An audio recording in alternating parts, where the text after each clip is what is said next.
10 ఏళ్ల టీఆర్ఎస్ పాలనలో పైకి కనిపించని సింహం ఆయన.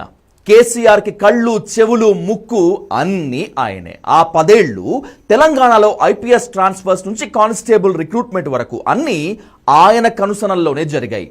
షాడో సీఎంగా వ్యవహరించిన ఆయన చక్కబెట్టన వ్యవహారం లేదు. ఆయనే జోగినపల్లి సంతోష్ రావు అలియాస్ సంతన్న. ఉద్యమంలో 10 ఏళ్లు, అధికారంలో మరో 10 ఏళ్లు చక్రం తిప్పిన హ్యాపీరావు ఇప్పుడు ఎక్కడా కనిపించడం లేదు, వినిపించడం లేదు. కేసీఆర్ 4 మూల స్తంభాల్లో ఒకటైన హ్యాపీరావు ఇప్పుడు ఎక్కడున్నారు, ఏం చేస్తున్నాడు?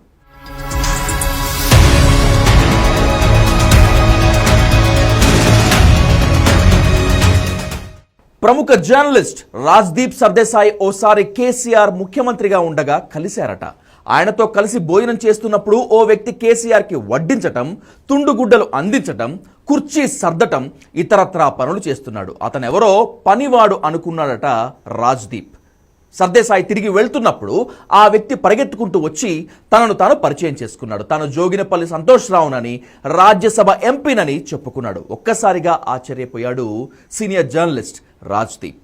తన ఇంట్లో కంచాలు ఎత్తేవాడిని, మందు పోసేవాడిని కూడా కేసీఆర్ రాజ్యసభ ఎంపీని చేయగలడు అని వ్యంగ్యంగా ఓ ఇంటర్వ్యూలో చెప్పాడు రాజ్దీప్ సర్దేశాయ్.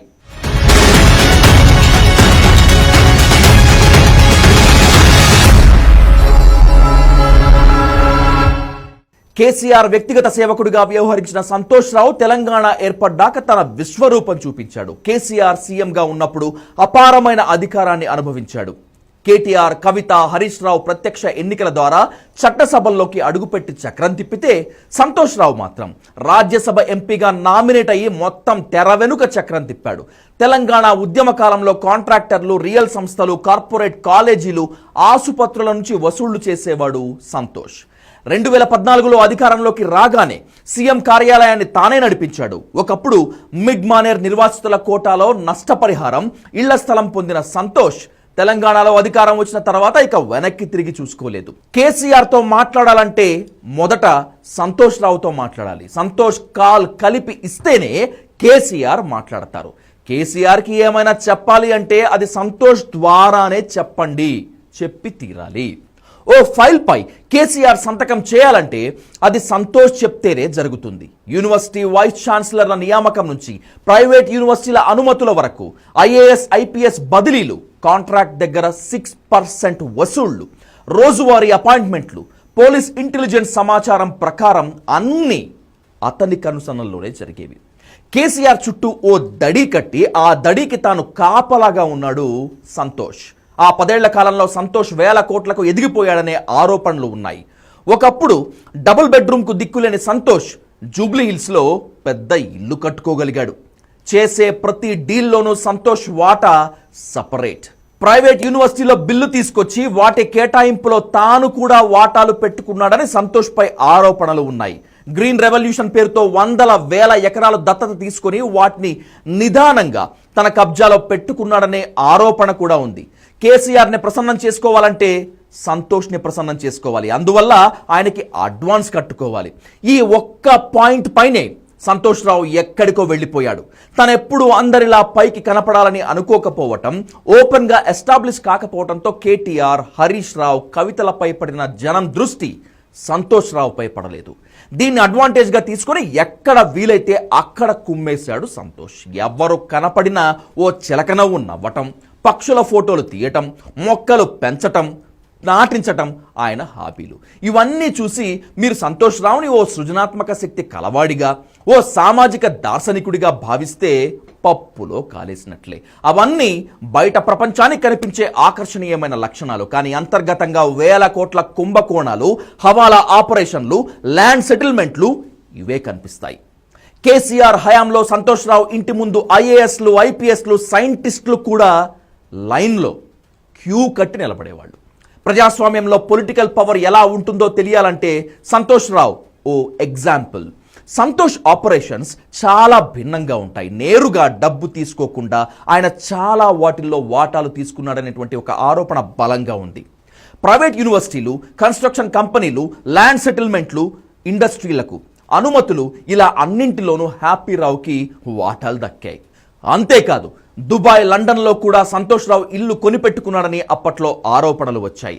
అవినీతి సంతోష్ రావు హరీష్, కేటీఆర్, కవితలను మించిపోయాడని, తెలంగాణలో రాజ్యాంగేతర శక్తిగా అవతరించాడని గుర్తించిన కేసీఆర్ కొన్నాళ్ల పాటు అతన్ని దూరంగా ఉంచాడు. కానీ ఎవరి అవసరాలు వాళ్లకుంటాయి. తెర వెనుక మూటలు మోయాలంటే దానికి కూడా ఓ నమ్మకస్తుడు ఉండాలి కదా.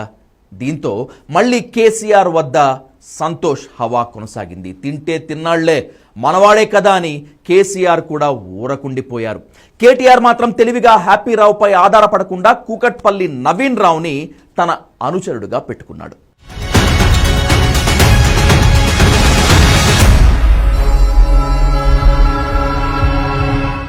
2023 అసెంబ్లీ ఎన్నికల్లో టీఆర్ఎస్ ఓడిపోతుందని, కేసీఆర్ ఫామ్ హౌస్ కి వెళ్లిపోతాడని అందరికంటే ముందే గుర్తించినవాడు సంతోష్.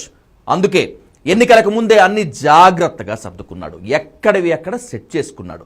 టీఆర్ఎస్ ఓడిపోయి కాంగ్రెస్ అధికారంలోకి వచ్చిన తర్వాత సంతోష్ రావు పూర్తిగా తెరవెనక్కు వెళ్లిపోయాడు.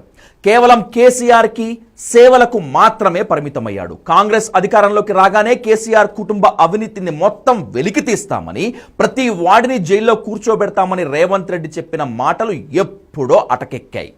కవిత, కేటీఆర్, హరీష్ రావులపై కనీసం దర్యాప్తులు, విచారణలైనా జరుగుతున్నాయి. సంతోష్ రావుపై ఈ ఒక్క ఏడాదిలో ఒక్క విచారణ కానీ, కేసు కానీ లేనేలేదు. చివరికి ఫోన్ ట్యాపింగ్ కేసులో కూడా సంతోష్ రావును టచ్ చేయలేదు రేవంత్ సర్కార్. దీనికి ప్రధాన కారణం కాంగ్రెస్ సర్కార్ ఏర్పడగానే సంతోష్ రావు ఓ పెద్ద కాంట్రాక్టర్ మధ్యవర్తిగా పెట్టుకొని కాంగ్రెస్ నేతలతో రాజీ చేసుకున్నట్లు విశ్వసనీయ సమాచారం. హ్యాపీరావుని వదిలిపెట్టాలని, మిగిలిన వాళ్ళని ఎలా చేసుకున్నా ఇబ్బంది లేదని ఆ క్లాస్ 1 కాంట్రాక్టర్ హస్తం పెద్దలతో రాజీ కుదర్చడంతో సంతోష్ రావు సేఫ్ జోన్లోకి వెళ్ళిపోయాడు. సంపాదించిన అక్రమాస్తులు ఇప్పుడు అన్ని చోట్ల సర్దుకొని సేఫ్గా పెట్టుకున్నాడు. సంతోష్ రావు విషయంలో కాంగ్రెస్ నేతలకు కూడా అందాల్సిన మూటలు గట్టిగా అందటంతో అంత గప్చుప్గా ఉన్నాడు. ఒకనాడు రాష్ట్రంలో ఐఏఎస్లు, ఐపీఎస్లు, పారిశ్రామికవేత్తలతో నిత్యం శాల్యూట్లు కొట్టించుకున్న సంతోష్ రావు ఏడాది కాలంగా కనిపించడం లేదు, వినిపించడం లేదు. బహుశా పచ్చటి మొక్కలు నాటుకుంటూనో, వాటిపై వాలిన పక్షులను ఫోటోలు తీసుకుంటూ, చిలక నవ్వులు నవ్వేస్తూ కాలం గడిపేస్తున్నాడని కొందరు అనుకుంటారు. కానీ సంపాదించిన వేల కోట్ల ఆస్తులను జాగ్రత్తగా ఓ చోట నుంచి మరో చోటికి తరలిస్తూ, ఎవరితోనూ ఎటువంటి వివాదాలు పెట్టుకోకుండా మళ్ళీ పవర్లోకి వచ్చేంత వరకు చాలా లో ప్రొఫైల్లో ఉండాలనే టార్గెట్తో అడుగులు వేస్తున్నాడు సంతోష్ రావు.